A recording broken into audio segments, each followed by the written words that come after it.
बीडमध्ये निकालाआधीच धमक्यांचं सत्र पाहायला मिळतंय।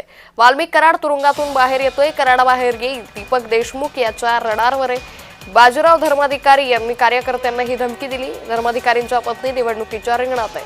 परळीतील व्हायरल ऑडिओ क्लिपमुळे एकच खळबळ माजली आहे। बीडमध्ये निकालाआधीच धमक्यांचं सत्र दिसून येत आहे।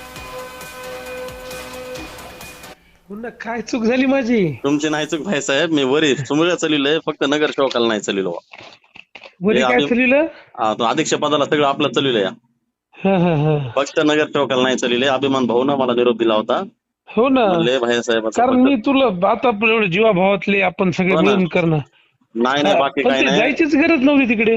नाही ते नगर सेवकाला बार बार बार बार आम्हाला कोणाला विश्वासात घेऊन दिलत नाही। मी आहे ना डायरेक्ट नगराध्यक्ष तुमचं असल्यास तुम्हाला नगरसेवकाची काय गरज आहे? नाही ते नगर सेवक असल्यामुळे ते मागल्या 8 वर्षापासून आम्हाला काहीच केलं नाही। आहे बाबा, पण आता तुमच्या बहिणीच नगराध्यक्ष होणार होत्या ना? हो ना, नाही नाही होणार तर आहे तसं। नका ते फिरू दीपक सोबत आता। नाही नाही ते साहेबांच्या रडारवर आलंय सगळं। हो हो हो, आणि आता अन्नाची बेल होणार आहे, सगळं होणार आहे, व्यवस्थित होणार आहे की? हो हो, हे आता पोलीस स्टेशन पाशी बाईट देऊ लागले सर, भेटले तुम्ही बघितलं ना मागे, कशाला तुम्ही हे करता? बर बर बर, नका थांबू, त्याला सरळ म्हणा इलेक्शन पुरता विषय होता म्हणा माझा। बर बर बर, झालं म्हणा आता माझ्या भैयाचे संबंध म्हणा आता। हो हो हो भाई सर, डायरेक्ट सांगा त्याला, म्हणजे ते त्रास देत नाही। उद्या काम करायचे, रजिस्टर करून घ्यायचे सगळे आपल्याला।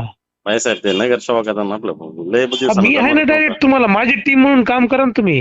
हो ते तरी पण ते नंतर ते सोबत जाण्यामुळे गल्लीतल्या पोराला त्रास जास्त झालेला आहे माझ्यापेक्षा। हो पण त्याच्यावर काय रुकणार आहे आपलं गल्लीतल्या माणसामुळे?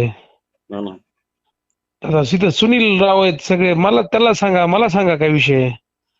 बरोबर, नका राहू तुम्ही, गणू नका राहू तिथे आता।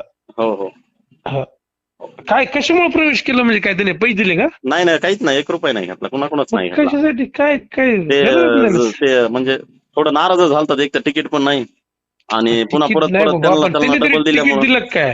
त्यांनी तरी तिकीट दिलं नाही ना, तिकीट घेऊ म्हणून महाग लागले होते। मग तर ते एक तर आमचा भारतचा विषय होता, भारतनं आम्ही सगळे मिळून निवेदन लावलं होतं सगळं।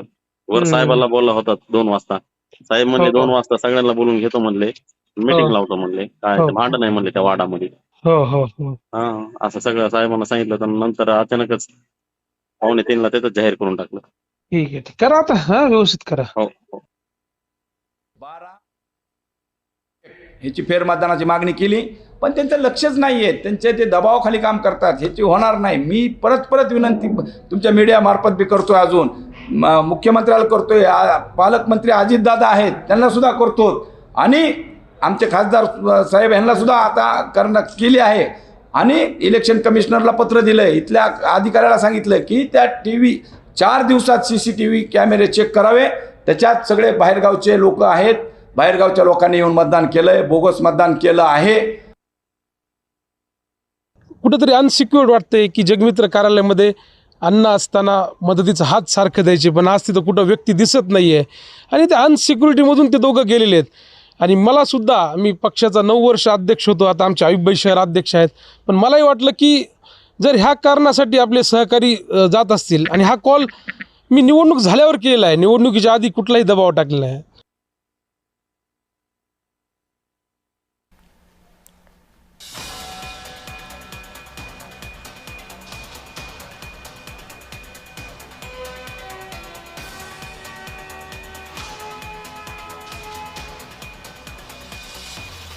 कराड बाहेर येईल दीपक देशमुख त्याच्या रडारवर आहे। बाजीराव धर्माधिकारी यांनी कार्यकर्त्यांना ही धमकी दिल्याचं पाहायला मिळतंय। तर सध्या धर्माधिकारींच्या पत्नी निवडणुकीच्या रिंगणात असल्यानं वातावरण हे चांगलंच तापल्याचं दिसून येतंय। परळीतील व्हायरल ऑडिओ क्लिपमुळे एकच खळबळ माजली आहे।